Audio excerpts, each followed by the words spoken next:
Hi, I'm Dr. Nancy O'Reilly, and I am the founder and CEO of Women Connect for Good Foundation. I am also the author of Leading Women, 20 influential women's secrets to success in business, life, and leadership. And today, I'm talking to another leading woman. Tell us a little bit about who you are. My name is Rita Baron. I am the principal of Baron Design and Associates. I have been here almost for 20 years in Springfield, Missouri. We offer architecture services, and also I'm a real estate developer. Springfield's been great to me, and I'm here to just answer what Nancy would like to hear from us. Well, I called you a leading woman, but tell us a little bit about how you got to be you sitting here today. Well, that's very simple. I think as a woman, sometimes we tend to receive a lot of comments that it's not a woman's world, it's a man's world. I made a decision that I'm going to be on my own. I'm going to be in business. I'm going to open a firm. I'm going to develop real estate. I stopped thinking about, I'm a woman. How am I going to do it? Mm-hmm. I didn't think about that. I didn't have any time to think about it anymore. I just took the initiative, and honestly, I've said this before, that men supported me tremendously, and I think my success, it's not just because women supported me, I think because both women and men supported me, so I didn't really see the difference, or I didn't find it difficult for me as a woman, that it was difficult for me to start my own business or to become successful.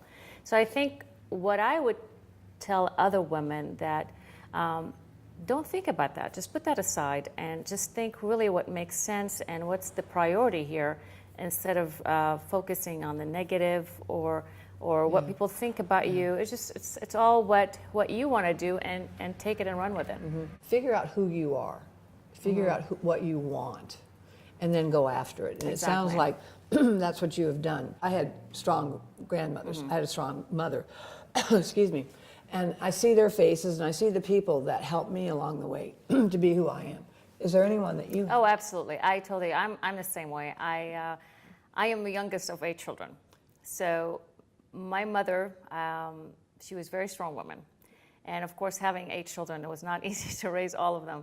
But being the youngest, and I've always, I used to feel like I did not get enough attention from her because, she had 8 of us to raise. Mm-hmm. But she always tend to make me feel better by saying to me, Rita, your position, you're in the right place because you have 7 siblings, which you're going to learn from their mistakes.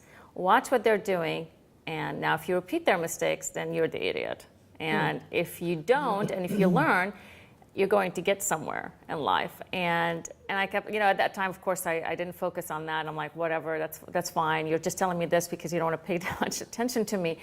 But to be honest with you, I kept going forward, and now I look back, and she was right, because when I started my business and remembering what I've seen my brothers or my sister went through, and they're all, independent, they're all successful, but of course watching and seeing what they've done and the mistakes, and that taught me a lot. So I would just say that credit goes back to my mother. She was a good influence on me. And then I lost my mother, of course, in my early 20s. So, and then getting married, and then my next cheerleader was my husband. My husband has always been the kind of person, very supportive. I would remember come to him, once in a while and just say, I can't believe I'm doing this. I'm going to quit. I'm done. And he was always the force and say, no, because if you quit, A, you're going to drive me crazy. B, you were born for this. Just keep at it.